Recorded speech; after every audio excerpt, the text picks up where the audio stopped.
Ladies and gentlemen, thank you for joining us on a relatively short notice live stream. Hope you all are doing well tonight. I have a dear friend and Thundercats Super7, also Super7 expert, if there ever was one, with me tonight. LioConvoy, Thomas, thank you so much for jumping into this. I know it was me yesterday saying, hey, you got time to do this? But there's been a lot of developments happening between the Cats Lair and the Super7 Silverhawks that I feel like things are coming to a head based on where the information is coming from, who is conveying it. And you have chronicled the Super7 situation with their Thundercats line, with their Ninja Turtles lines, and you've been very even-handed over the years. You've called it out when it needed to be, and you've given them kudos when they didn't, when they did something right. But by and large, we've had some conversations over the years about Super7, and people have been begging me for a long time, ever since I did the NECA video. They've been begging for a similar video about Super7. And while I'm not ready to go there yet with the situation, I thought there was enough here that you and I needed to discuss, and people needed to hear your experience with this brand and with these lines firsthand. So thank you for being here tonight. And with that, I'll let you say hello. Hey, everybody. Some of you here would probably know me. A lot of you probably don't because you have better taste than that. But my experiences with Super7 is that I am probably their most critical consumer compared to literally anybody else for a few reasons. Number one, I want things to be correct. And number two, I don't get anything free from them. So there's that. Now, to get into the Cats Lair itself to begin with, because here's the biggest issue we had with Super7 the entire time. Number one, Brian can't take actual criticism. And whenever there is criticism directed towards him, the dude has a tendency of showing up on his personal account and running his mouth. We've had a couple instances of that. Years ago, the first person who ever got a hold of a Super7 Ultimates Raphael was an individual named Dragon Soul. He doesn't do anything else anymore. He unfortunately stopped very shortly after this, where he reviewed it and gave it an extremely negative review. Brian showed up on that man's channel, on his account, and started telling this man that he has a bootleg or it's a factory defect. None of his people in China, Polyphony, have gotten any of their samples yet or any of their sale items. So clearly this guy is lying and he needs to stop. This gentleman who lived in China took the next day off, went to the Polyphony store, and filmed the fact that they are full of Super7 Ninja Turtle products at the time, flatly showing that Brian is either stupid or he's lying. This is the same Brian who made the excuse that the reason why Wave 1 was such a disaster in terms of QC and in terms of what's there is because he hadn't gone to China. He wasn't able to due to COVID, but somehow he knew if somebody had received their items, despite the fact that it's physically obvious, objectively obvious they had, and he didn't know. For Wave 1, he promised certain parts for the figures that didn't come, which I covered in my Wave 1 review. He promised the peg for Lionel's hip that a claw shield attached to would be corrected. Didn't do that. So Wave 2 comes out like after Wave 3 and 4. 2 comes out, and it's a complete and utter disaster. Tigra is missing an entire part. The paint is a complete and utter mess on every figure. The snakes on Mumra's head can be missing or backwards. It's to the point with Super7's poor quality control that if you go through Big Bad Toy Store, because I've had to with both their Thundercats and Silverhawks lines, if you report to them, hey, can I get a replacement? They literally just either refund you the entire purchase or send you a brand new figure. They don't require you to destroy the old one. They don't even require you to send it back. That's how bad their quality control is. And I had that documented. So it's not that I'm making this up. Yeah. So we have that has happened. And it's been a consistent issue. Brian does not know what he's doing. He does not care about this brand. All he cares about is getting the money. Now, you don't have to care heavily about something you're working in. Most of us who do jobs, we're not like super ultra mega invested in like what we are doing. Like somebody who works on a patient, they're going to care about the safety of the patient. They're not going to sit there and wonder about the hospital's overhead, right? Mm-hmm. That's fine. Brian doesn't even do that. Brian has lied through his teeth about different things. One example is when he was interviewed by Thundercats.org, a garbage website ran by a bunch of morons, where the man literally says that he was fond of Thundercats and it seemed very Japanese, even though it wasn't animated in Japan. Wow. So why do you think it is that he has been so consistently inconsistent with his product renders and reveals versus what actually shows up after all the months and sometimes years of waiting, and then he doesn't bother to address it, correct it, he gaslights the consumer base, he begs off? Why is this a behavior pattern with this company? because he knows that people won't call him on it. He knows nobody with a sizable following is going to care. He knows that nobody's going to actually turn on him, and people are going to continue to buy the products regardless, because the majority of the people who review these products, they make excuses for him.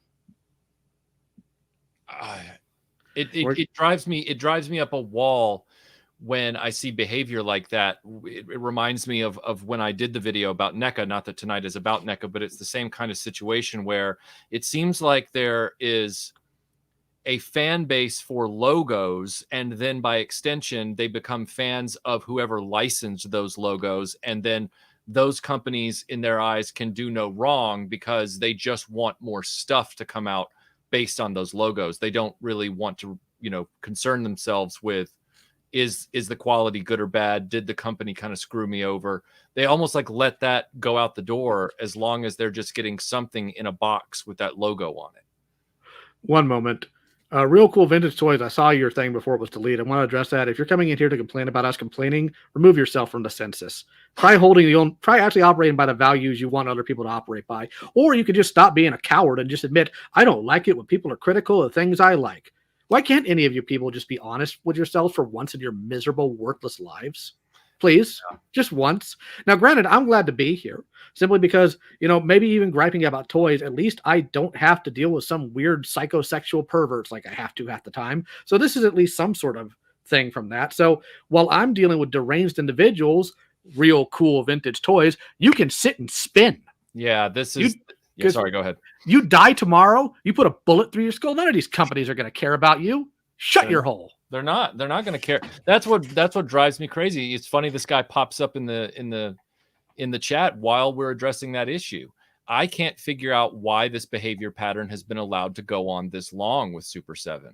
Because they're the people who are consuming these things are cowards. They're cowards in like the classic sense that they don't want something to stop. What they want is, I want item, but doesn't care about it. The item's good. And that goes back to the argument you had. Like, if you just care about getting the item, why are you upset that people are trying to get it to be better? Yes, exactly. I have the same problem with the movie fanboys who they complain when people want the movies to be better when they'll go chomp on popcorn for anything that comes out. So why do they care if somebody else is trying to make it better? Yeah. Because these people, what they do is what they like isn't what they like. It's not just something they enjoy. It's a part of who they are. Mm-hmm. They internalize it. So they do the whole, well, if he's critical of this thing that I like, he's critical of me, and that can't stand. Michael, other people, they dog on Thundercats for whatever reason. I'm not going to sit here and say, well, there's only 2 other people on this planet that are currently alive that know more about this series than me. So clearly Michael's taking a shot at me. No, I don't. That's stupid. That's why there's kind of a little joke I tell myself that like everything that Bobby, Michael, and Tony don't like or are disinterested in, I'm the guy there for it. And on the second side, there's Sam Newsman, who also likes things that nobody else in this group likes.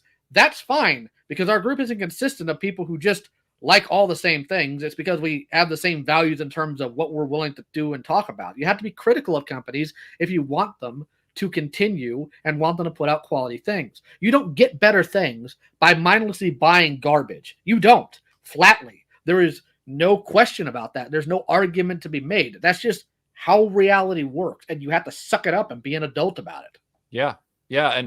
And there's a lot of things that I like that people don't like. I mean, Lio and I joke all the time about how he's never really been interested in Star Wars or Indiana Jones, and that's fine. Like, no, if you're basing your associations and your friendships around how many people agree with me and to what percentage, I feel like it's a losing battle. It's a zero-sum game. You're lost at that point. Lio and I are working on a lot of different projects together, some of which are things that I have already come out in the past and said, yeah, I wasn't really a big fan of that, but I'm and he brings another perspective, and that's important. A few super chats here real quick. All right, go ahead.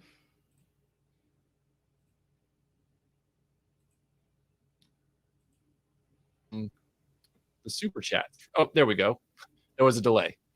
World Meta Cardboard says, I will be listening while setting up my toy display with my Joe Fest hauls again. Michael, my wife, is proudly displaying the Sarah Jane Smith figure you sent her on her Doctor Who shelf. Thank you so much. You are welcome, sir. You are very welcome, and I'm so glad that figure arrived safely for you. So I hope she enjoys it.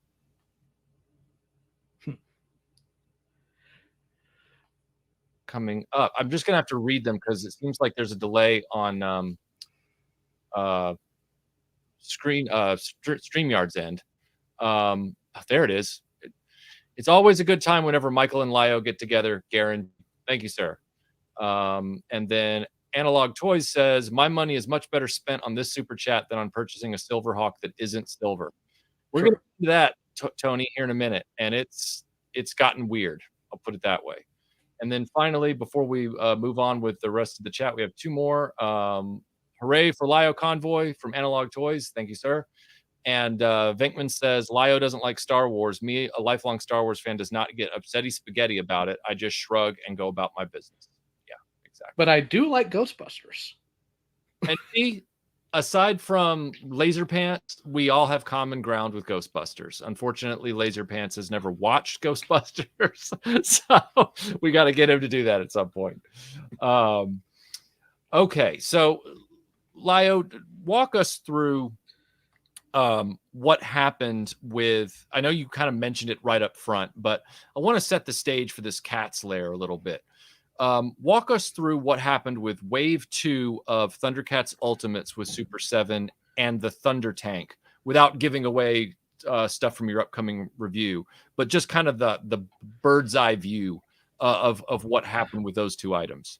The unfortunate aspect of both of them, with Wave 2, he had all the time in the world. He had over 2 years to get it right.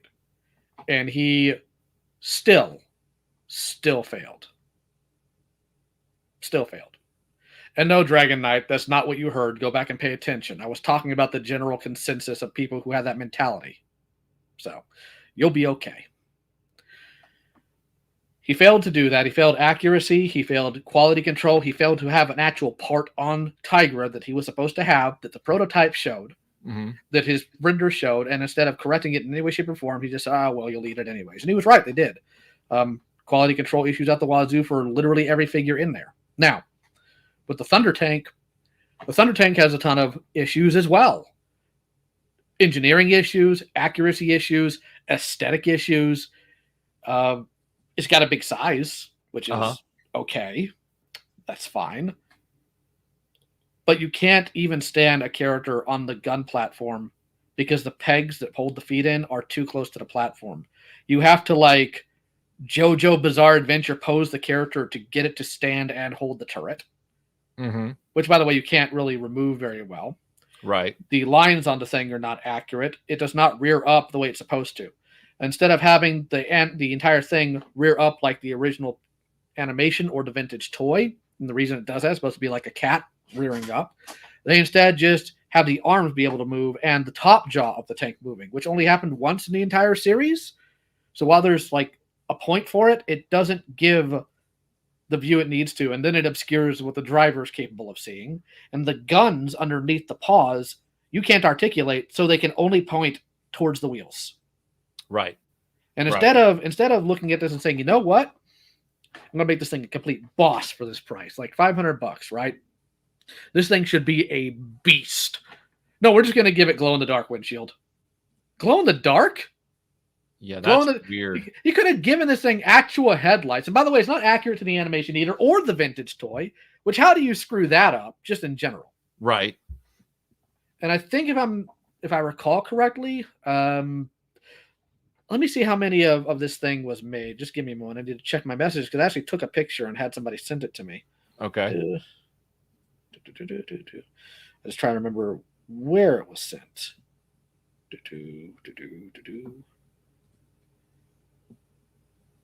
Yeah, I'm looking at. I'm going to pull up an image of this this Thunder tank here and post it on the screen. Stand by. Just let me add that in here. So this is the Super 7 Thunder tank. Yeah, I don't even know how. I know this is probably like a prototype render or something, but it's pretty close to what the final was, I guess. But I don't even know how you would get all the figures in there. Does it actually accommodate all of them in all the seats? It does, but it's really awkward. And for the record, only 5,184 of these tanks were made. Oh, wow. And by the way, if you go look at Big Bad Toy Store or Entertainment, none of them are sold out. Right, right. Like, none of them are sold out.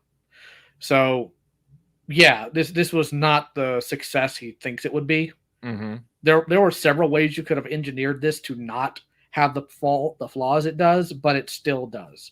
You spend all that time, get all these people's money, and you are an absolute failure at engineering. In fact, the thing I would compare this to that you would understand, it's as much of a failure of engineering in terms of how it's set up and what it can do as that Matty Collector Voltron is.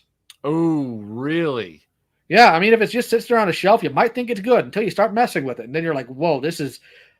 One thing about toys that we all talk about toys, but we don't talk this specific thing about, is how something feels. Is it fun to play with? Is it fun to fiddle with? Is it fun to put into a diorama? Is it something you enjoy the experience of? Or do you look at it saying, man, I don't want to do this? And with, with the tank, it's the latter. And that gun that they have coming up out of the tank's head, yeah, it's only going to shoot the head of the tank if it's reared up in any sort of way. This thing can't do the battle pose that it's known for. And I don't expect something of this size to have that spring mechanism, obviously, but I do expect it to be able to at least look good and do what the show had it do. Yeah. For example, there's a trunk compartment on the tank in the original show. It is not in this. And all you need to do was a hollow space and a hinge joint. Couldn't even pull that off. Wow. And on top of that, to add insult to injury, there is a ongoing joke in the community that started with the outtakes, and it is Larry Kinney's favorite outtake: keep your foot up that samoflange. What's the samoflange? And the entire joke is nobody knows what it looks like. Nobody cares what it looks like. The joke is samoflange. And what does this moron do? Well, we're going to include the samoflange. Here it is. It looks like a digital wrench. Right. Thank you, Brian. Not only have you killed the ability to make decent figures, you also killed the joke. Right. Yeah. Clown. Man. So we have that first and foremost, which again, kudos. Tank is big. Tank is in scale. Tank's still not accurate. But while we're talking about tank, I want to go ahead and kill one argument that was made against the Super 7 Cats Lair, because I am going to, in some cases, all right, defend it. So I'm going to send these two images to you, Michael.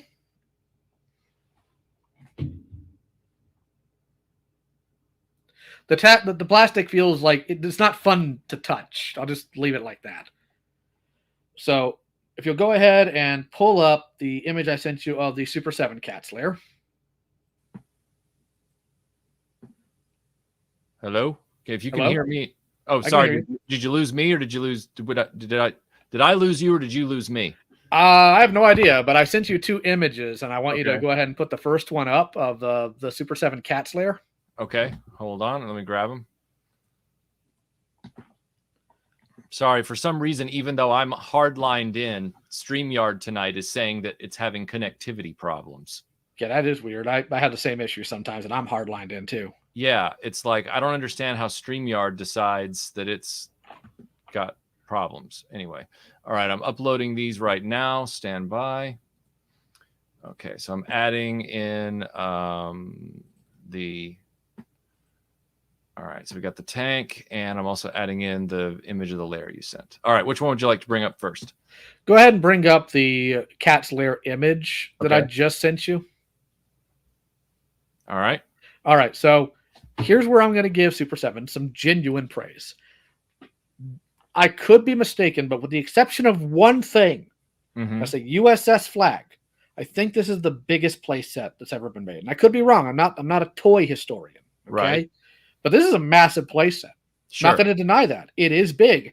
And if they only need 3,000 buys to put it in production, 650 is not a bad price. For example, the Eternia playset that Mattel, a massive corporation, of course, just did, had to reach 5,000, and they were 550. And it's not as tall as this Cat's Lair. I think it has motorized electronics on it, but like other than that, like the Cat's Lair is massive in comparison.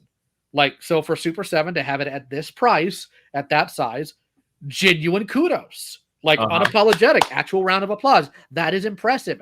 That's freaking cool. So are some of the things that they thought about when they brought this in, some of the things they wanted to include. That's okay. That's fine. The thing I'm going to defend them on in this case as well is there's a lot of people who have complained that they wanted a Cat's Lair that is in scale that the Thunder tank will fit under. So, Michael, I want you to go ahead and pull up that second image I just sent you. Yep. That's how the tank scales to the stairs of the Cat's Lair. If you want an in-scale Cat's Lair to where the tank fits where it's supposed to, which, by the way, it does not take up the entirety of the cat's paw. It is a tiny piece of the cat's paw. Mm-hmm. You want a Cat's Lair that's the size of your actual house. Right. No. And if you want that, you are dumb. Yeah. I am just going to... Dumb. Half of you live in apartments. You can't even afford it if they made that. Right. So let's not get like the desire for a Cat's Lair that would require an actual mortgage. If I am going to get a Cat's Lair that requires a mortgage, it's going to be 1-to-1 scale, baby. Yeah. Yeah. That's that fanboy, wish list thing run amok. It's not, I have complained about HasLabs and things, and I will continue to from the perspective of why they're bringing it out with this kind of funding model. But I've never said that items that size, shouldn't be several $100s even at basic retail. Now, in this particular case, there are some things where people's expectations are unreasonable, where it's like they're already making an almost 40-inch high playset for the Thundercats brand, which was not one of the big three back in the 80s. It's still popular, but it wasn't one of the big three. If you guys say it's not big enough, then I don't know how to help you. Like that, right. That's ridiculous. Now, another thing I want to get into, we're going to talk about people who are defending some of the choices made here. So, for those of you who are trying to say that the reason the Cat's Lair is inaccurate is because they are going to use the amalgamation of multiple versions, including the one for the comics. Michael, the third image I sent you when I was sending you all those images, I want you to pull that up. Okay. You just let me know if I have the wrong one. That's the first image. There it is, the third one. That is the secondary concept for the Cat's Lair and productional art, and that showed up in a lot of the UK comics and I think a couple of the US comics. So no, it is not based on the original Cat's Lair design. Or the comic Cat's Lair design. It's not based on the original Cat's Lair design either. So, Michael, the second image I sent you, I want you to put on screen. Is that it? Or is that yes. Yeah. Okay, so when Leonard Starr created the concept of Thundercats, he did an entire map of Third Earth, like early production. And this is what he envisioned the Cat's Lair to look like. That's perfect. It's perfect, but still. This was so early in production that they didn't even have a name for the mutant base. They just called it the Tower of Evil, right? It wasn't Castle Plundar. It wasn't shaped like a dragon, which oddly enough is actually taken from the clock, the last unicorn in design. But no, this was the original design. So it wasn't that either. So let's go ahead and kill those arguments right now. Brian's not some intelligent individual who's going to combine all these concepts into one expert playset. No, he didn't. Matter of fact, the image I had first put on here with the stone facade is why the playset looks like the way it did the original one. Right. Because it was done in early production. Right. Yeah, and this thing on the other hand really does look like 1970s Gary Gygax Dungeons and Dragons. Like it's kind of got that look to it. Yeah, it's classic like fantasy art, which is why when Japan got a hold of it and they started refining things, we got the Cat's Lair we have now, which is a technological beast. So is that this right here? Yes, actually, that's the model sheet for the Cat's Lair. One of many, in fact. The way that they did the model sheets for the Cat's Lair is they made it less like a model sheet for a cartoon, which of course is what it is, and more like actual blueprints for a home. Now, Michael doesn't have these images, but I do. But like it actually shows the different layers of what goes on internally in the Cats Lair, all the way down to the Thundrillium core at the very bottom, just underneath the Cats Lair that we saw in Ghost Warrior. Right. So it's very intricate. Now, there's some problems with how they've sculpted the Cats Lair head. Now, I know that some people in the chat have said that it's not the final version. I hope to God it's not. For two reasons. Number one, the sculptor said, well, I was trying to make it look more like the Thundercat logo, which is cute, but it's the wrong logo.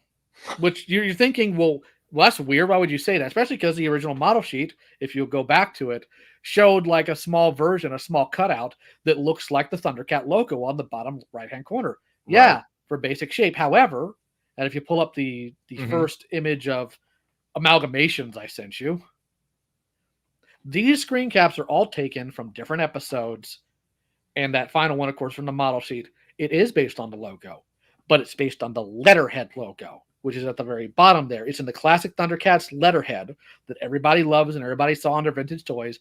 That's the shape of the Cat's Lair head. You can tell by how the jaw sits. You can tell by the shape of it, and all the angles match that. Right. If they wanted to say that they were going to add more detail, you could do it like in the far left-hand corner bottom image from Monkey and Bargain that shows detail of paneling on the Cat's Lair head. That'd be fine, but that's not what they did. Instead, they did what they always do, a half-baked sculpting job. And these are all taken from separate episodes, just so you're aware. One of them actually from the episode that they're trying to do an homage to with this Thundercat playset. It's a lot more organic looking in terms of its shape language, and they failed at that. So if you go to the second collaboration image, here's how the playset looks in comparison to the show model. Now, they're going to have to scrunch and stretch things. I am genuinely not going to complain about that. I understand that. That makes sense. That head needs a complete redo. It is out of proportion, it is out of shape, and it is inaccurate. If you get anything about the Cat's Lair right, it has to be the head. This head does not look like a cat. It looks like some weird snake thing. Go back and rework it, especially for $650. If you have at least two competent sculptors, you shouldn't struggle with this. I have genuinely seen fan sculpts of this thing that are more accurate to the show. It's not that hard to go through it. Well, we have an image here that I'm crediting to the photographer, just so that they can hear me do it, because we're just using this for fair use reference. Somebody at Pop Insider took a photo of the Cat's Lair at Comic-Con, and this is what the head looks like on it. I know it's not a great image as far as the glare and everything, but do you have an assessment there? That does not look like a cat to me. Yeah. And like, they're trying to make the head the bigger part, but it's actually not. The head is smaller than that, and the neck's more pronounced. And if you're going to be able to do the head-to-head motion that the Cat's Lair is supposed to, you're going to have to change that just in general. Right. Now, I could be a little more pedantic about it. I could be a little more anal and go on about how, well, the fighting turret that's underneath that Cat's Lair paw, technically it's not under the paw. It's supposed to be in that little square right below the shoulder. But no, I get it. Like, I understand why those exist. I hope that there's some controls behind them that the characters can operate using, because we haven't seen that. But other than that, you could work with this. The problem is, Super 7 kind of gets halfway somewhere and stops. Right. So from what I understand, the Cat's Lair head is supposed to have light up, and so is the logo. That's still better than them trying to make it glow in the dark like half the time they do anyways. Yeah. What do you, I mean, obviously they're trying to simulate the mountain, but also make it kind of look like make it operate like the Castle Grayskull and Snake Mountain playsets of the past with a hinge system. And so if you flip it around to the other side, allegedly, according to this render, you're going to have a lot going on in the interior. I know that you were talking a little bit about the unlocks. You've studied this pretty well. From your perspective, Lio, how does this interior look like for playability? All right, so the top level, the control room, actually looks really good. The problem I'm going to have with that is depending on how they light it, because some people were going on about, oh, you can insert a phone. No, they're not going to do that. Are you out of your mind? You take away the screen and you put inserts into it, right? Kind of like the dimensional portal NECA just did with their Ninja Turtles. My problem is the light going to be red? Because if so, that's going to be a problem. And we'll go into Super7's actual website here in a minute, because I do have issues with some of the photos they took. All right, so the Cats Lair Council room. All right, it looks good. I really wish that it wasn't just a painted window with one single color, because you got to keep in mind, whenever that room's shown, it's bright because there's a lot of windows there, and of course they're out of scale here. There could be like a mural there, you could see the outside, or at least have like some sort of light coming in. That would be a lot better. It would make it look a lot more natural, because the problem you're going to have with like photography in this case is it's not going to look good, and it's not really. The table's fine, the chairs are fine, the window and sill area isn't going to be very accurate, because Snarf like to hang out at that window, and you're not going to be able to do that with the Ultimate Snarf figure. Right. For the centerpiece, underneath the main entrance, having like a rotator that shows where the weapons are stored, that's fine. It seems like some of the thought process about the Cats Lair is to make it closer to concept of a vintage playset without actually recreating the LJN one. Yeah. And I know there are people who are going to be upset about that, but I feel I need to say this. The vintage LJN playset had a lot of issues. And I don't mean that in the sense that you shouldn't like it. Of course, you should like it if you want to, right? The problem is that the vintage LJN playset was a lot less about how the toys interacted and more about how you interact with it. That's why it has the laser ability. That's why you have a mutant attack vehicle that goes with it.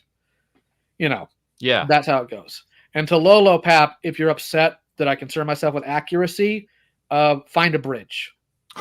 Like, I've got no chill today.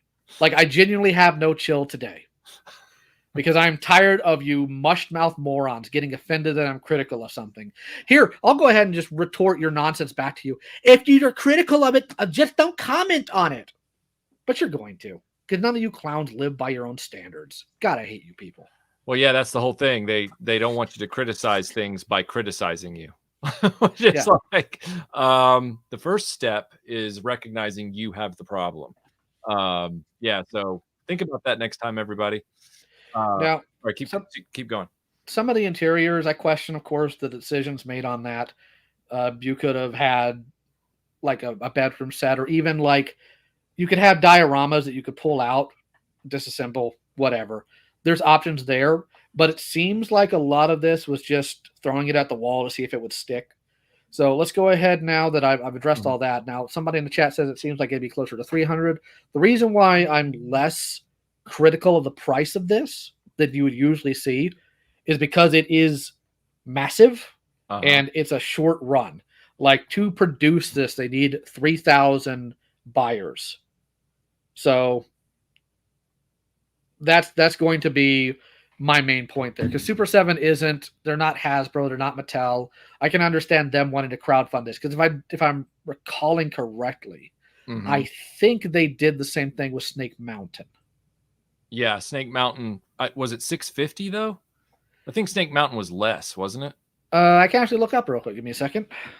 Because I'll bring up the website for Cats Lair while we're talking about that. 600. 600. Okay. Which is quite a bit more than their vintage Castle Grayskull, but I also recall it being a lot bigger. So at least that's, comparable, as opposed to the nonsense they tried to pull with the Rancor and all that from Hasbro's end. Now, Victor brings up a good point here. He says, do you want to trust them with 650 with their track record of quality control issues? Well, the answer would ultimately be no. Going to be honest with you about that. But at the same time, if this thing does get made, it does need to be properly criticized. Yeah. Because of how big it is. They're going to have quality control issues. I don't remember what their quality control issues were with Snake Mountain, because I didn't buy it and I wasn't really interested in it. I see. Okay. So that's what I'd recommend looking into. What was their track record with Snake Mountain? And go from there. Now this one, sorry, go ahead. Sorry, Lyle, go ahead. No, go ahead. No, go ahead. I was just gonna say, we're at 1,000 backers, but they need 3,000, but they've given it 60 days or something like that. They're at 57 days and 4 hours. So yeah, 60 days isn't bad. Now the problem you have was how they decided to pull this off, and I know why they waited for San Diego Comic-Con. Ooh, big exposure. They said for the early bird that it has to reach goal by the 30th. So in 8 days, it has to reach goal. Good luck with that. Yeah. But now that we're there, let's go ahead and go through some of the stuff on the screen. So if you want to scroll down, we can talk about the unlocks. All right, let's talk about those unlocks. Here we go. All right, so the early bird exclusive would be the Key of Thundera, which you would assume would be 1-to-1 scale, but it's not. It's 4 inches tall. Mm-hmm. And the problem I have with this is the weird thing they did, and I talked about this in their Wave 1 review, is when they did Panthro, and he was supposed to come with the Key of Thundera, both versions, the Matty Collector and the Super 7 one did, they retooled the entire Key of Thundera and made it inaccurate. So are they going to repeat that with this? Because if so, don't. And look, 90% of people who are looking at the Cats Lair don't even remember what the Key of Thundera is. I do, but it's just an odd thing. We're only going to make this 4 inches long. That key is like over a foot long in the show. Yeah, I have your image here. Yeah, like that is not a tiny little key. It's not like a house key. Right. So it's just more lack of actually being cognizant of what they're doing here. Yeah, people who own and or have the money for the license, but they don't have the details down. They don't know anything about it. So we can go into the other unlock. So now we have the Tier 1 unlock. The Tier 1 unlock is Tiger's Science Table.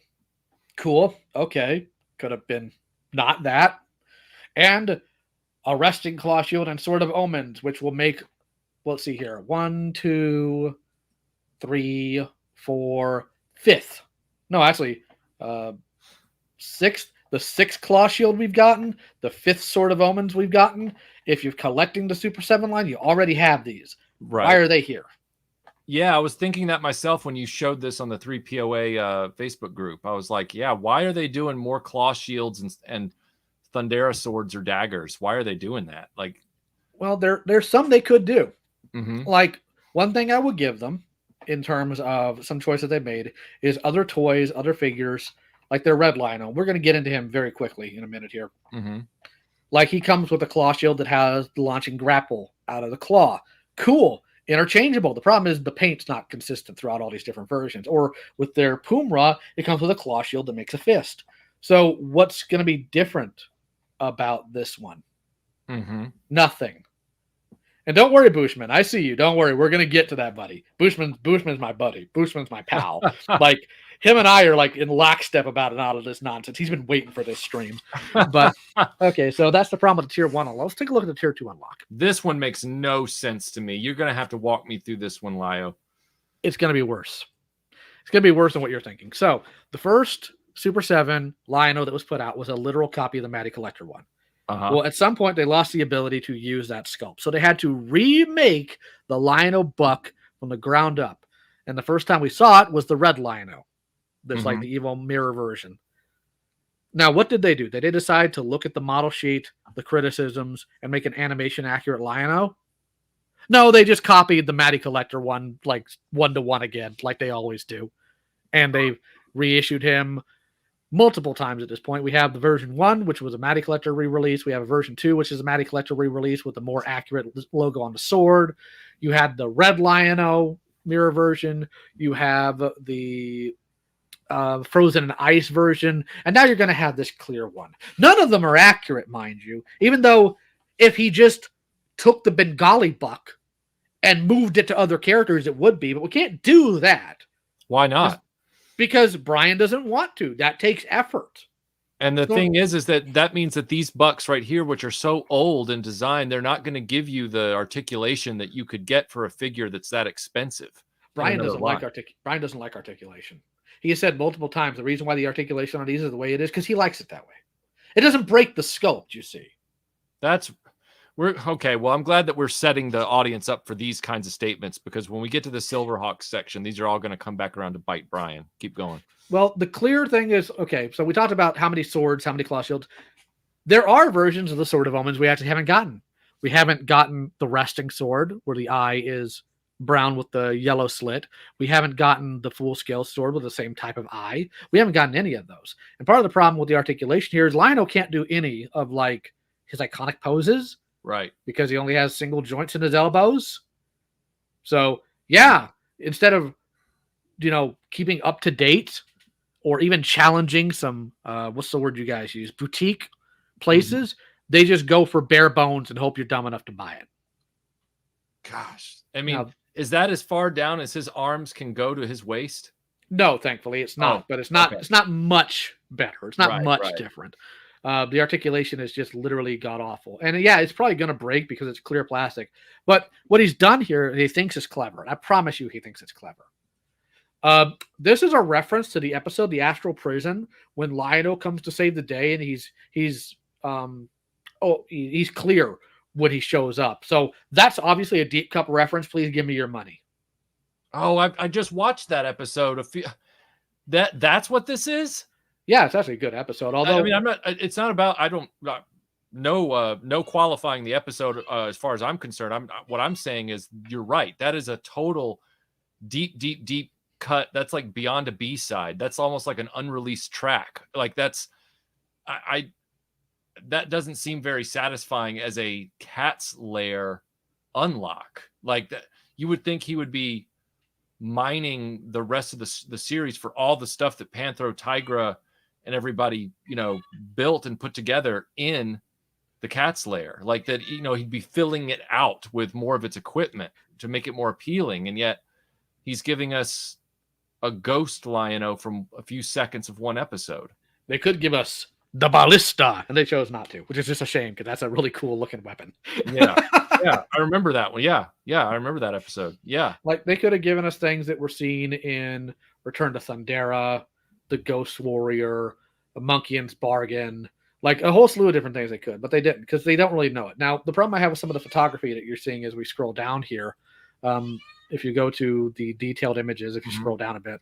Okay, so you see that first image. Now, this is just me being pedantic and nitpicky. Firstly, why is the Thundercat logo repeating itself in the background? And secondly, why is Lionel at the control for this? Right. Did he is somebody running around with a sword and he just doesn't know it? Yeah, Lionel was never Lionel was never the guy in the chair. There were times he was, but this isn't one of them. And more importantly, like you could have taken another figure. You could have put Snarf there. Yeah. And like try to sort of advertise the new wave that's going to come out, or one of the other recently announced figures. You could have done that, but you didn't. Instead, you have this. Just being pedantic there. Other than that, the control room does look good. Mm-hmm. The screen also looks good. Like, again, that's good. That's great. I actually like that. Now, whether or not the characters are actually going to be able to properly sit in the chair is up for, debate. But there's things here I do genuinely like, and I think they should be given some praise for that. That's fine. It's just some of the other thought processes make me sort of squint and wonder what's wrong with these people. Now, those stairs on the right, are they even deep enough for these figures to stand on? Probably not. Okay. Fair enough. Yeah, we're going to have a Snake Mountain situation here, I feel. Yeah, I think you're right. But at least, the rotating weapons room is kind of a neat idea. I mean, for a play set. Yeah. It's neat that they're doing the stand for the sword and the claw shield, considering the last time we saw that in plastic form was like a San Diego Comic-Con exclusive in 2011 from Bandai. Right. Yeah. Even though that claw shield stand and everything is in a totally different room and a totally different wing of the lair, but I'm glad they found a way to put it in there. Yeah. And to be clear, I couldn't possibly expect a toy company to make a 1-to-1, not scale, obviously, but 1-to-1 replica of the Cats Lair in toy form, because Lord, that would be several thousands of dollars, like at least maybe 10 grand period.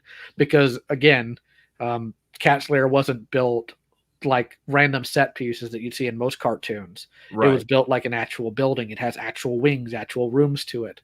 So that would be very difficult. So I don't blame them for the direction they went here. Oh yeah, I don't blame them at all. I'm just pointing it out for everybody watching. Yeah. Real quick, a very kind super chat from Shindarius. Thank you, sir. He says, I have most of the main figures in decent poses on a shelf. For agile cat people, the posing due to those old He-Man bucks are very limited. Chitara can't even get into a proper running pose. Yep. I covered that when I reviewed that because Chitara has single jointed knees and she does not have any sort of torso articulation other than moving 360. It's Brian. The first time we saw Chitara, there was a major issue with it. So Brian reworked the whole thing after going on some tirade about how you people don't know how women's bodies work. And I'm just like, are you kidding? Look, dude, I know you live in California. Can you like wear that on your sleeve at least, please? Yeah, it's like, Brian, I don't think you need to be saying phrases like that out loud. For those of you, by the way, who haven't checked out LioConvoy's reviews of the Super 7 Thundercats figures, you're not going to find a more comprehensive, knowledgeable review of these figures than on his channel. So after the stream is over, if you have an interest, go to his channel and look up the LioConvoy Super 7 Thundercats reviews. Check them out. It's a crash course in Thundercats detail education. Also, I want to go ahead and just throw a little bit of shade here. So every single Thundercat website and like social media has been like buzzing about this thing for the past week, like doing all that. I hate them. And the reason why I hate them isn't because they're promoting this. Like, that's fine. I get it. It's Thundercat news. I found literal Lost Thundercats media a month ago, and they've said dick all about it. Uh-huh. And the reason why they're not is because I'm critical of these toys, and they will not in any way, shape, or form promote anything I'm doing because God forbid Super 7 not give them a blowy. But you know who did promote it? That guy that notoriously doesn't like Thundercats. That's right, everyone. RetroBlasting promoted that video on all of the official portals, and you should check it out because that found tape is fascinating. Yeah, I'm hoping to find more stuff like that. Like I also got a copy of a lot of the storyboards for Exodus, and some of the things you find looking at storyboard is like, well, that's interesting. It's interesting because the Thundercats are clothed. The vehicles look completely different. It's really neat to look at, like historically, and I've scanned those and put them up on Instagram. But that's all we have currently for the Cats Lair. So now we're going to move into what other people want us to talk about, and that's going to be their Silverhawks toy line. Oh, no. Okay. Now, full disclosure on my end here, because I'm going to be that way. I am not a massive Silverhawks fan. I've watched the entire first season. I haven't watched the second one yet in preparation to do my review of the Silverhawks Ultimates figures that I picked up because I was curious about them. Sam Newsman probably knows a lot more about Silverhawks than I do. That being said, the first wave we got in was wave 2.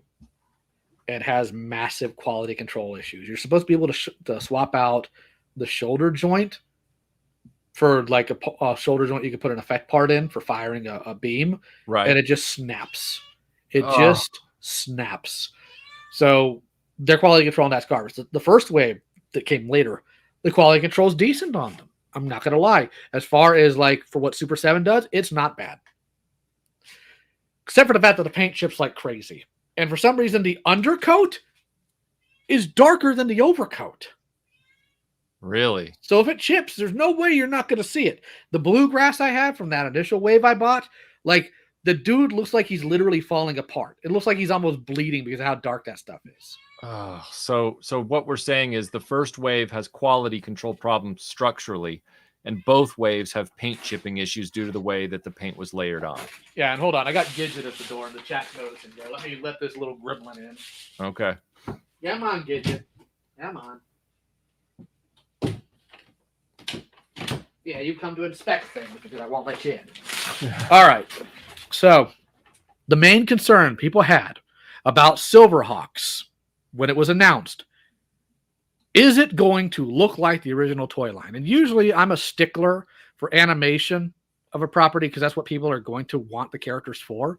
However, because in the animation the Silverhawks were made of metal, the original toy line's fine. You could have aped that and you wouldn't have had a peep of concern over me. But here's the problem. Number one, Brian says he wants it to be animation accurate, which that man couldn't do to save his life. Right. Like, period. The man doesn't look at cell art. He just looks up not him, but his crew looks up random Google images and uses those as reference without understanding of grain, filtering, none of that. So it's going to look terrible. The Super 7 Silverhawks, with the exception of how their face paint lays, they're okay. Mostly the mob looks better. Not going to lie, that Monstar is actually really good. There are the beastly version, like his untransformed state, is actually pretty good because it plays to what Super 7's strengths are. Super 7's strengths, they're great with drawing, with sculpting monsters. Mm-hmm. They may not be in scale, but they can sculpt them. Right. And Monstar is, if nothing, a monster, right? So for the mob, it seems pretty good. There's articulation issues, obviously, because they still don't get out of their way with their articulation. But other than that, they're fine. The problem people had initially was, why aren't you doing it like the original toy line? Well, he went on to an interview with Pixel Dan and said why he's not going to. Or not even that he's not going to, but how he can't. He went on like a multi-minute spiel about ABS plastic, PVC plastic, joints. They wouldn't be swappable. They'd crack. He didn't say, well, we need to figure out a way, or we're workshopping that, or maybe in the future. He just said, we can't. Yep. We can't. So now we're 3 waves in of purchased Silverhawks figures. And what does this dork do? Throw the image up, Michael. He announces at San Diego Comic-Con vac metalized Ultimates Silverhawks. Yep. We are 3 waves in. 3 waves in. Now, there was some sort of kerfuffle behind the scene with the rights, which is why it was removed from his website and why he's primarily talking about it like in streams now. Will he complete the Copper Kid wave? Yeah. He's going to pair it with Copper Kid's sled, his space sled, or whatever that thing's called. I honestly can't remember. I'm not saying that to be derogatory. It's not that I hate Silverhawks. I think it's not as good as Thundercats. And for those of you who are listening, you want to know how you can tell if somebody knows anything about Silverhawks versus when they don't? Sorry, that's Gidget trying to get on the table. She knows she's not supposed to. Is when they describe Silverhawks as Thundercats in space. Yep. And for those of you who say, well, these other people did, why aren't they right? Number one, how the thing's structured. Number two, I literally had the main writer for Silverhawks when I posted that assertion on Facebook say, yeah, it's nothing like Thundercats. I know, I wrote both of them. Mm-hmm.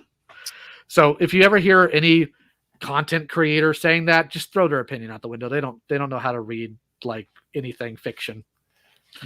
That's been the real eyebrow raising effect that this reveal of these chromed hawks has had, because we thought, we were very concerned that there wasn't going to be a Copper Kid wave because Super 7 pulled the brand down from its website.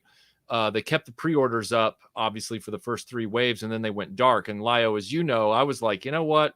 Between the fact that these aren't chrome, the fact that the main team has not all been announced, and the fact that they've gone silent on why the brand has even been pulled down for the website, I'm backing out of all these big bad toy store pre-orders right now. I'm not doing it.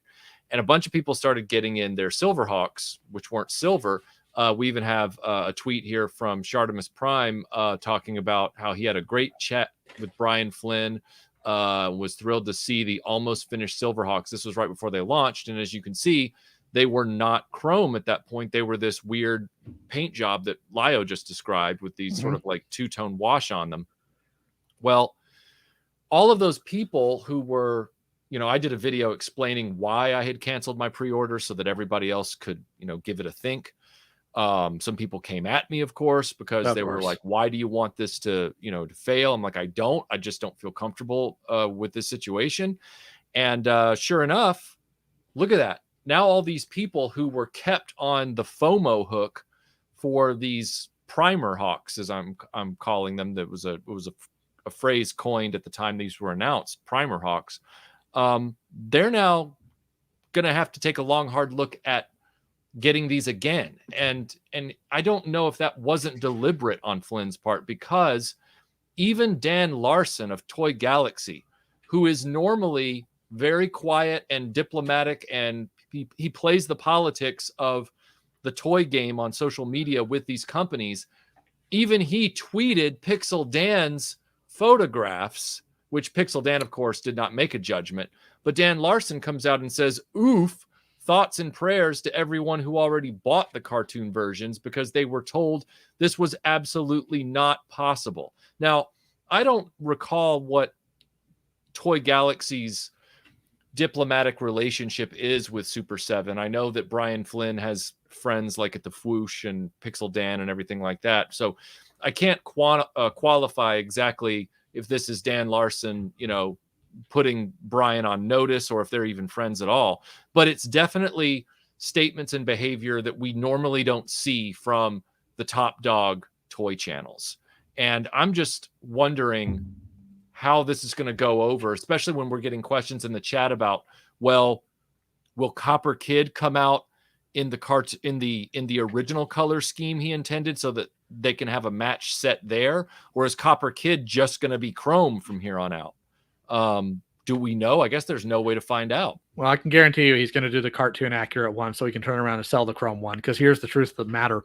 If he had sold the chrome ones to begin with, there's no chance anybody would have bought the quote unquote cartoon accurate ones, because they're not.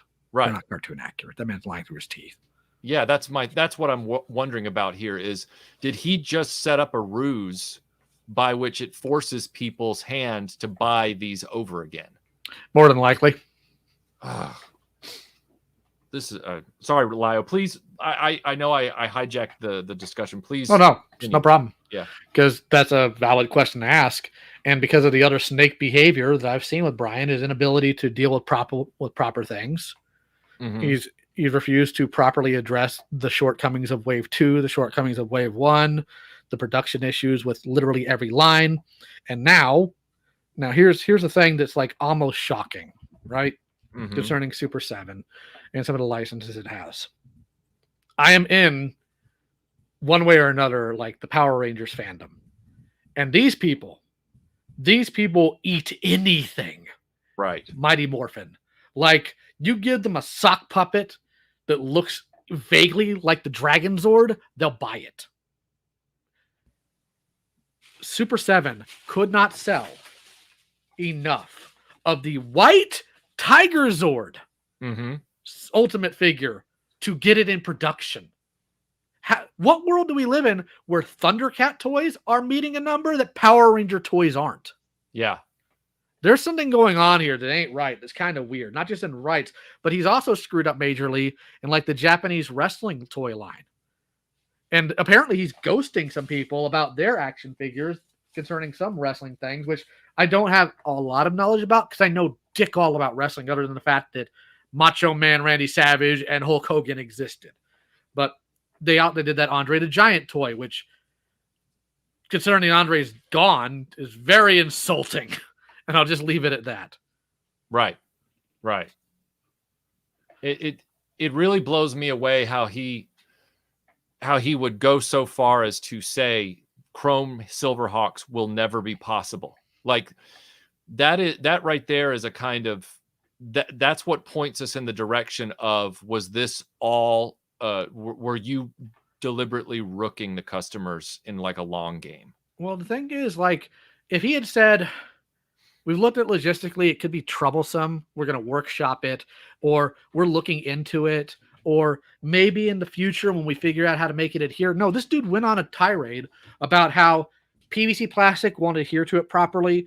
The joint mechanics would mean it would crack immediately. You couldn't have exchangeable parts because it would fracture. I went back and listened to that before this stream to make sure that I remembered that correctly. And no, he literally said that they can't do it. Not that it's just difficult, but that it can't be done. And here's the thing that chaffs me about this. Will people tweet about it? Yeah. Not a single one of them are going to address it in an actual video. And the live stream isn't the same thing. Let's get that out of the way right now.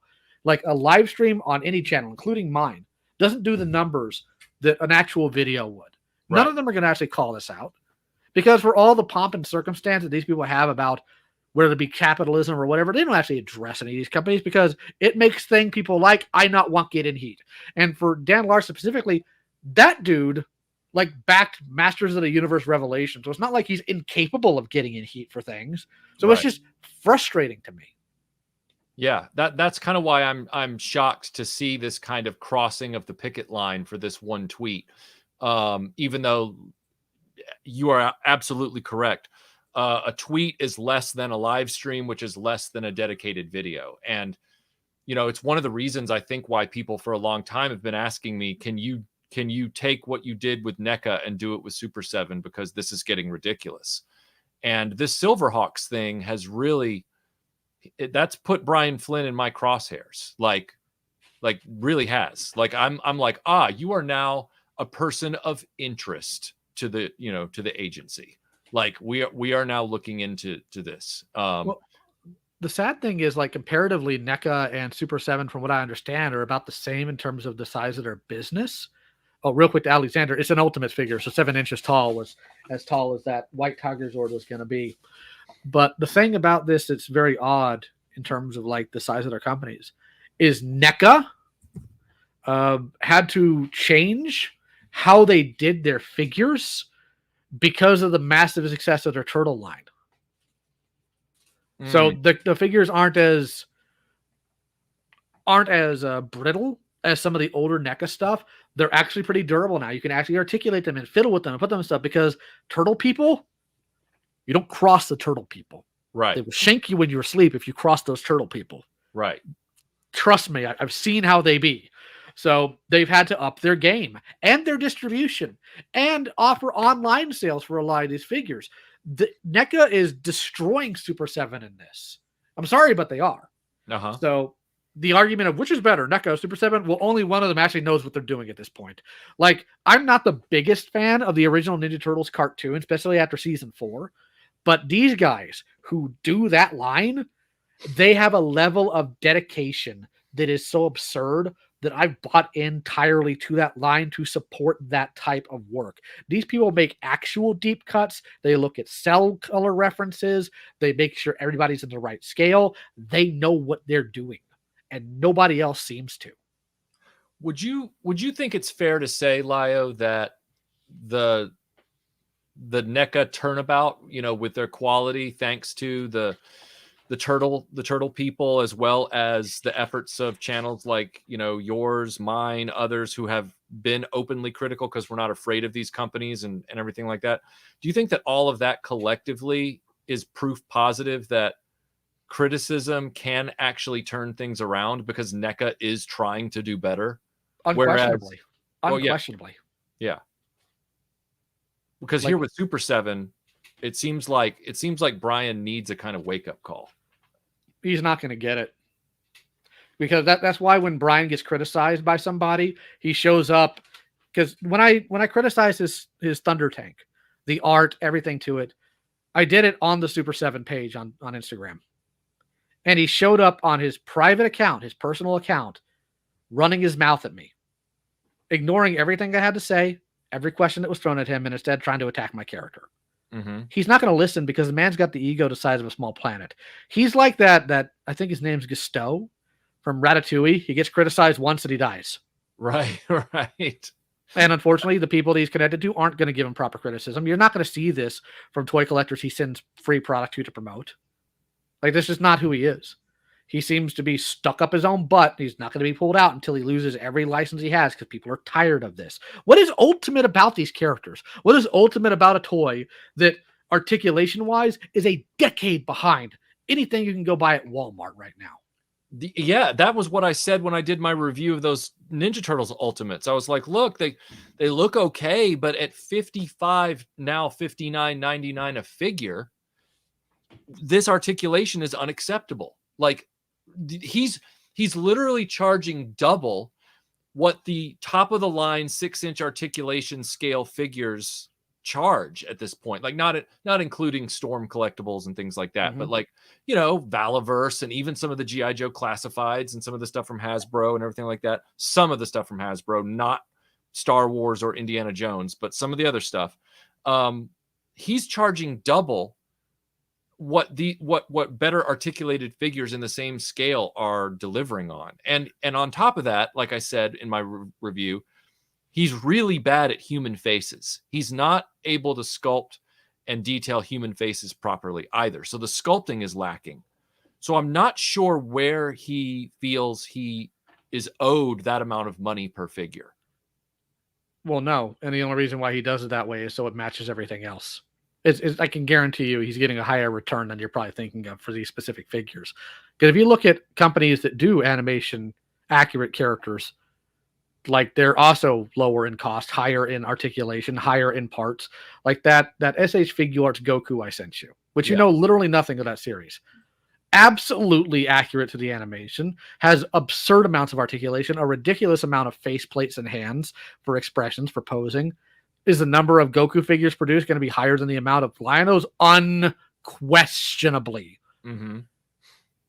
But Figuarts also has similar lines of lesser known characters that are around that same price range. And the Figuart toys that come out that are $100-something have an absurd amount of parts to them. So a $55 one, while a smaller scale, shouldn't be an issue. And the thing I have a difference in with a lot of other collectors, I don't need all of my action figures to line up with each other. All right, I didn't even need it as a child. Right. And this is the same idiot who went on Brian on a tirade about how he has to up prices of other things because, well, the pigment for the gold paint is more expensive. Well, that's thin, Riggs. Which, you know, if you look at some of the figures we got from Hasbro during their Kingdom line, because they couldn't get a hold of the chemical, a lot of them are yellowing. They're yellowing, and they're not yellowing because they're in sunlight. They're yellowing because the plastic's already breaking down. Did they change the price during that time period? No, Hasbro didn't. They just don't care either. And now we have companies like Super7 following suit. Well, we're going to alter the price of this figure, even though the mold's the same and all that, because our paint's just that special. No, it's not. You just fleece people and you know they're dumb enough to accept it. We've got to stop being that dumb. We have to stop being that dumb. We can't keep buying into FOMO. We can't keep having like this literal addiction to these things. Like there's not a single Thundercat toy at this point that's just going to, in the modern run, with the exception of maybe Tigra, that's now going to cost you a whole bunch of money in the aftermarket because people sell them all the time because they're tired of it. I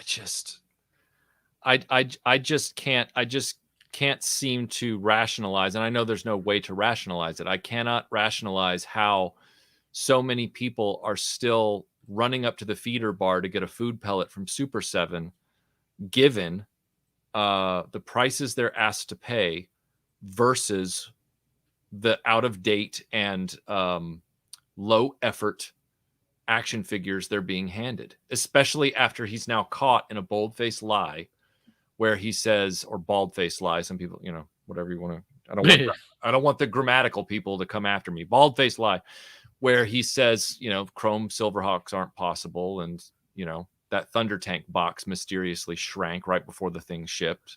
Yeah, that was just deceptive. Like, unquestionably, that was just deceptive. Yeah. So like he's kind of being like, you know, a snake oil salesman from the Old West with some of this product, and it's starting to become obvious. He's getting sloppy with his PR. He's always been sloppy with his PR. You weren't there to remember it, but I was.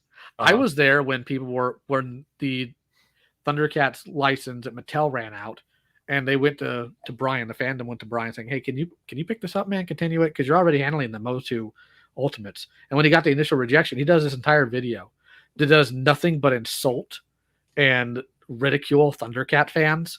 It's like, no, we didn't, and sad music played. Oh, maybe Lionel will show up to your birthday party or something. And I'm just looking at this thinking, wow, this guy's a dickhead.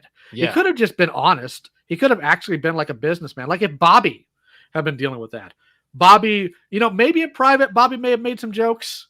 Maybe on 3POA, but in a properly edited video, he'd be like, sorry, guys, Warner Brothers doesn't want to give us a license, or it's just way too expensive as a license. Then we're really to invest in this time. We might look at it down the line. That's not what Brian did. And this is the same guy. And I called that out. Like, this is the guy you want to do this? So I gave him a shot. I gave him chances. He's failed on every single end. They're more concerned with what's our vision for this thing instead of, can we make the thing accurate? Because you don't have the same wiggle room that you would with Masters of the Universe. There wasn't a comic version of these characters that differed heavily from the animation version. There's only two versions of Thundercats that existed. The comic version and the cartoon. And for the most part, 1-to-1 accurate with each other. So it's nonsense. When I saw that April O'Neil, you know, I was like, I was like, I appreciate the fact that he was trying to do the original action figure on the one hand, but he could have and didn't quite but he also didn't quite do a cartoon accurate one either.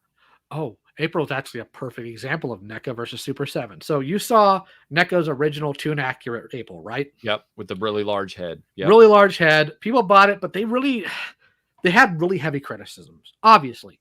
So what did NECA do? Did NECA say, well, too bad, nerds. Too bad. You're going to have to deal with it. Now, they didn't. Now, it took them a few years. They probably had like things in the backlog. Yep. But this year, a few months ago, they released an Ultimate April O'Neil, who's more accurate to the model sheets, comes with a ton of accessories. So when you double dip, it's actually worth it. And you're getting a completely different action figure. That is amazing. Mm-hmm. Yeah. And here's the thing with Brian. You're never going to find Brian Flynn on my channel. Brian will go to everybody else with a larger or smaller sub count that he knows will suck him off. He will not be in a live stream with somebody who he knows is going to hold him accountable, that are going to actually ask him the hard questions. I promise you he will never show. Ever. It's not because I'm going to sit there and insult the man all day long. I'm going to ask him I'd ask him very hard questions. I'd expect an actual answer, and I will not accept gish galloping from him. Yeah. He knows exactly who I am because he's seen my videos, and he doesn't like interacting with me. So you're never going to find him there. Not because I'm not willing to talk to him, but because he knows he's going to be put under fire, and he's not going to like it. He can't stand it. His ego cannot contain that type of assault. Well, I just feel like with what we've seen with, these Silverhawks having pulled in all of the biggest toy channels that we've just mentioned over the last few months, and now this kind of rope-a-dope that he's pulled. I just don't. I can't imagine that this is just going to be kicked under the rug and it's just going to quietly go away and everything's fine. It will. I promise you it will, because the people who want them are going to buy them, which I can understand, because I agree. The vintage Silverhawks are freaking gorgeous. It's why I invested in some myself, so I could also have something as an example to review.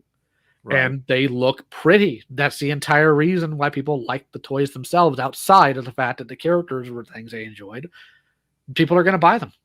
And Brian's going to ignore any criticism. In fact, he was called out directly. Why is Silverhawks gone from your website? And he avoided it each time he was asked.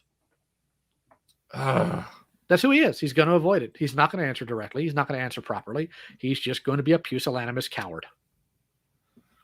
Well, I guess that begs the question then, are you going to get the Cats Lair since you got the tank? And are you, because I know you want to review it for your Thundercats series of videos, but does that also make you wonder if you're going to be tempted by these Ultimate Silverhawks, or are you good with your vintage collection?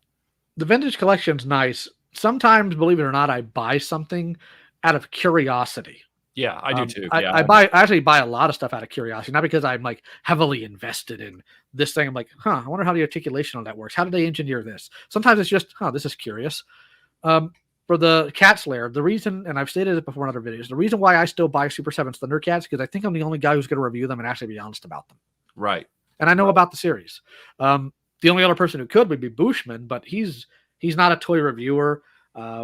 Great guy. He really hates the bird.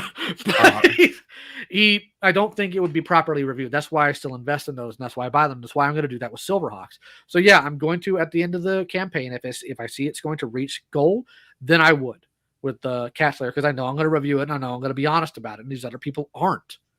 That's part of the problem. They're not actually honest, or they're just so stupid they can't be critical of it, which is, I don't know which one's worse, honestly. Yeah. So yeah, and I'm curious about, well, how is the articulation going to work? And I'd use it as an example to point out, Brian, you lied to so many people when you could have had this from the get-go.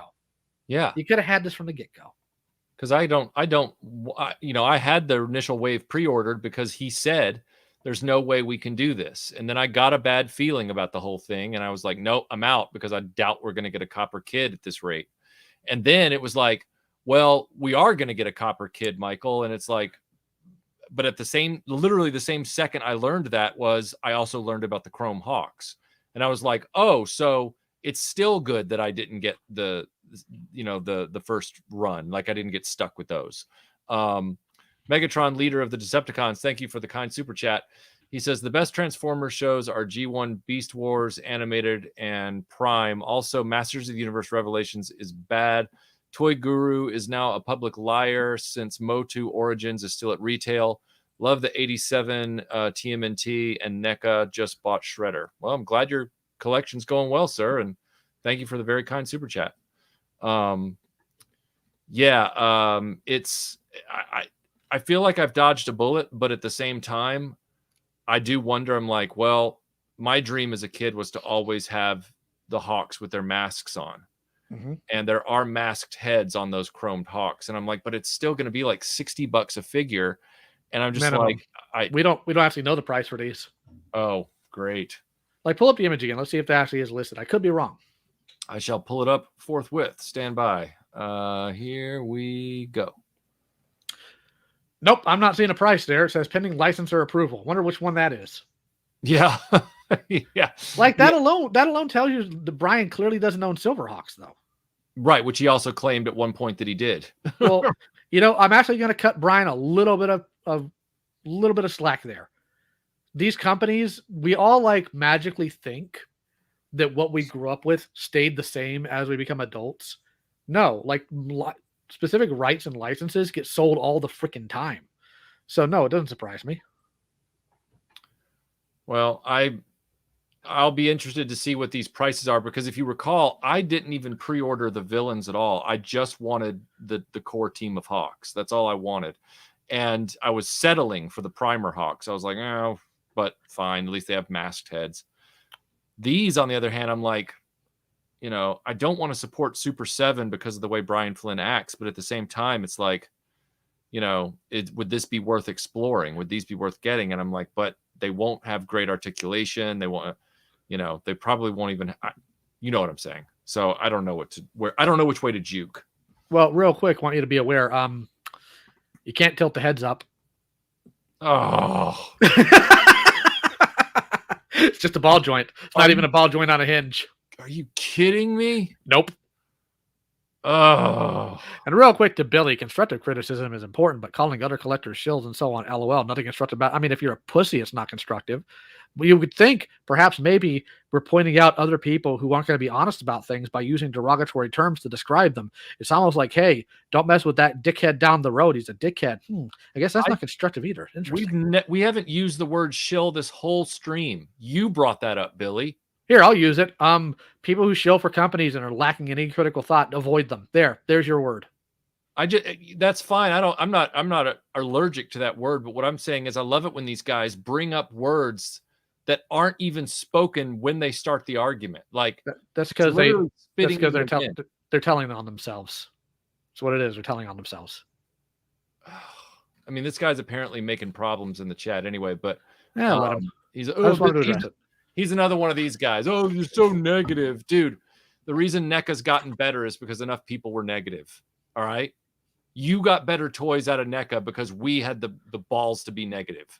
And that and the turtle fans are like, I just spent $30 and my Donatello broke.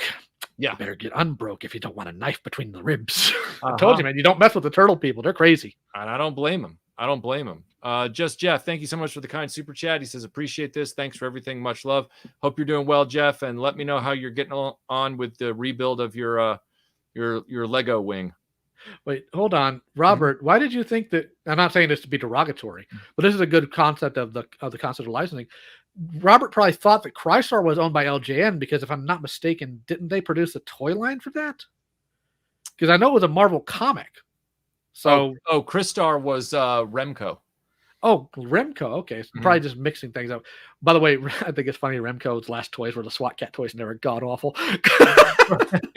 Yeah. And I that's what I love about the community that we fostered over the last decade. We got people here who understand it. Life can't go on with just the positive. It also needs the negative too. And negativity is important for criticism, and constructive criticism doesn't necessarily equal negativity. Drew says this is such a great critical thinking talk. We need more of this. Yeah, exactly. Exactly. And KBA, thank you for the kind super chat. He says, I'd love to have a nice Pumira and Melodia Lady Gaga figures, but not Super7.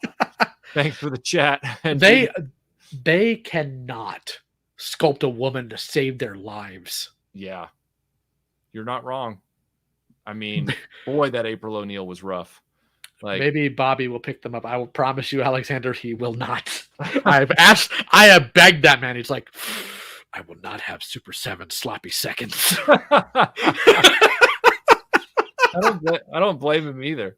That and Bobby's not really he doesn't seem to be interested in like fantasy stuff, so I don't blame him. Wow. Yeah, I mean, everybody has their lane, you know, and we have these areas that, you know, cross over. Like, there's a lot of things that I don't hate a lot of the things that Bobby likes, but at the same time, like, they're not like my number one or even my top 5. And yet certain things, like Bobby and I both love, you know, Robin Hood. So we connect on that. We both love Tomb Raider, and, you know, Lio and I have things that we both really, really like. And that's what it should be about, is the collective experience, not the we all walk in lockstep together all the time.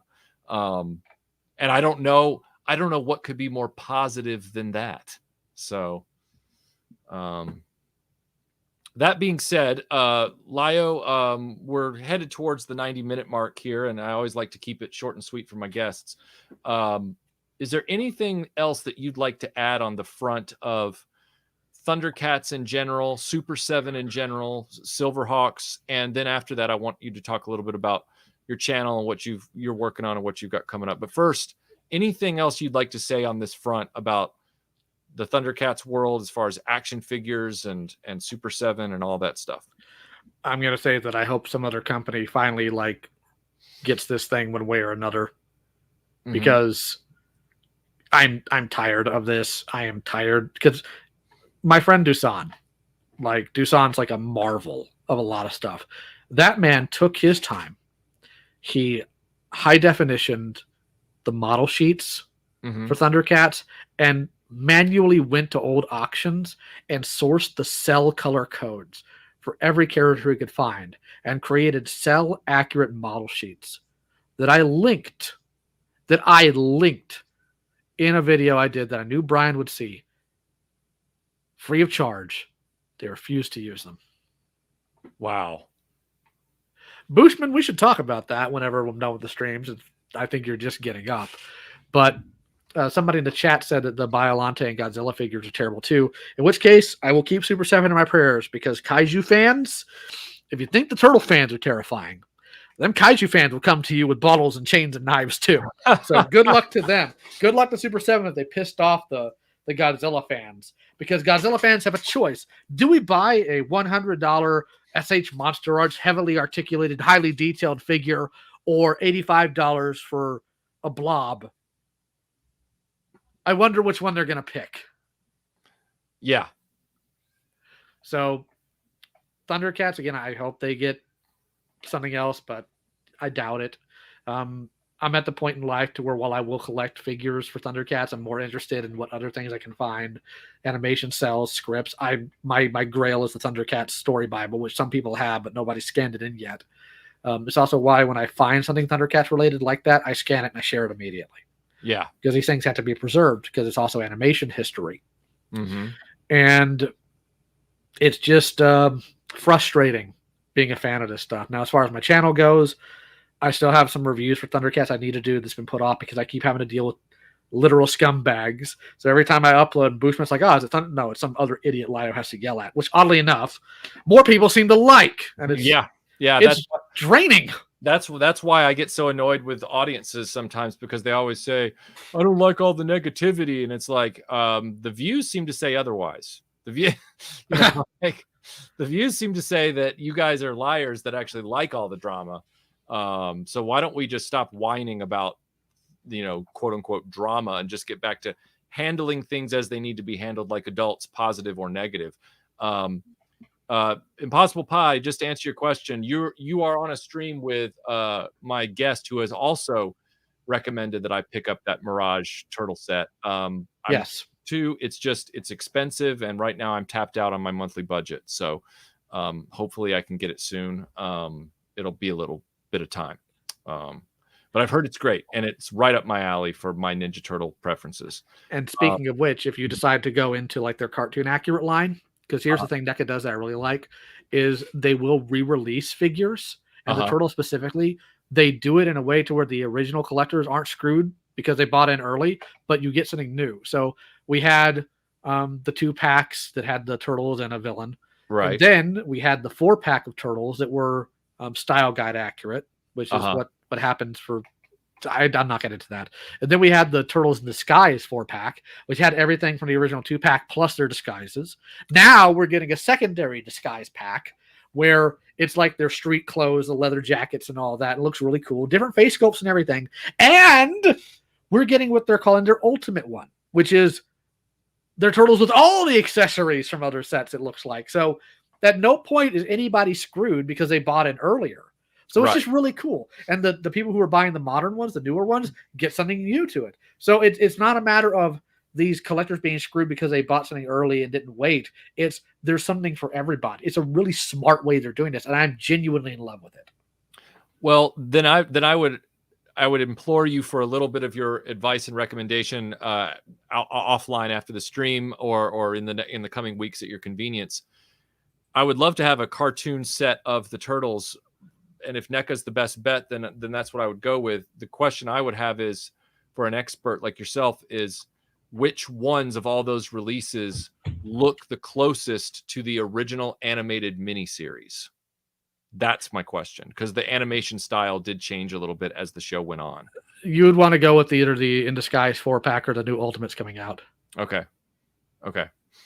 Poor Peaches. She got hidden by Tim because Tim didn't know she was messing with me.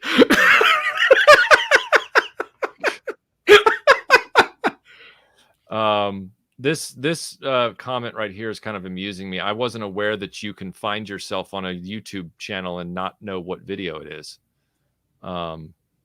This is a live stream about Super7. The title should be right under the window you're watching. I think he might be referring to a video that was mentioned as opposed to what we're in right now. Oh, okay. Well, I looked up and I couldn't find anything in the chat that referred to it, so I was assuming.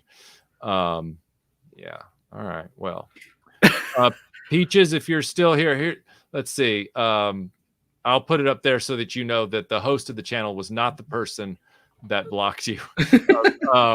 She says, personally, I think Lio is making bad take after bad take. I don't know why RetroBlasting would let somebody like this on as a guest.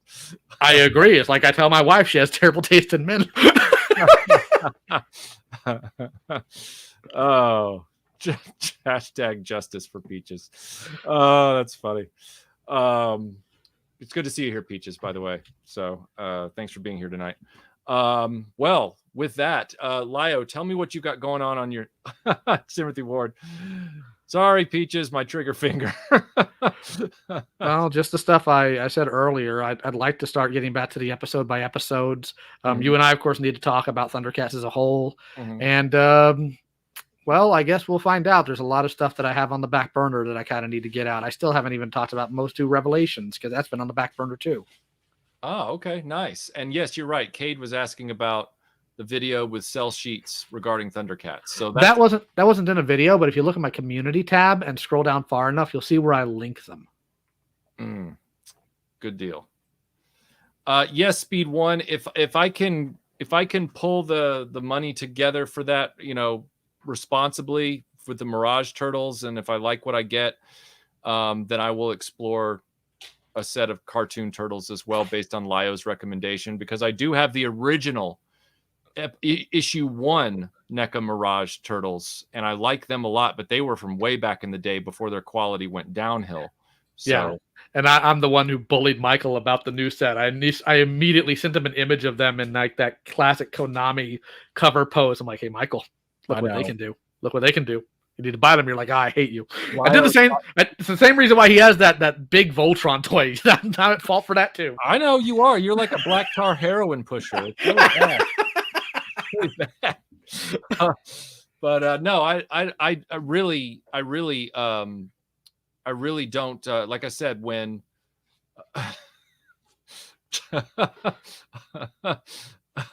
reject Thundercats, embrace Sonic. Yes, Sonic. She loves Sonic the Hedgehog. Oh yeah, well, you'd have to be dead not to like Sonic. I agree.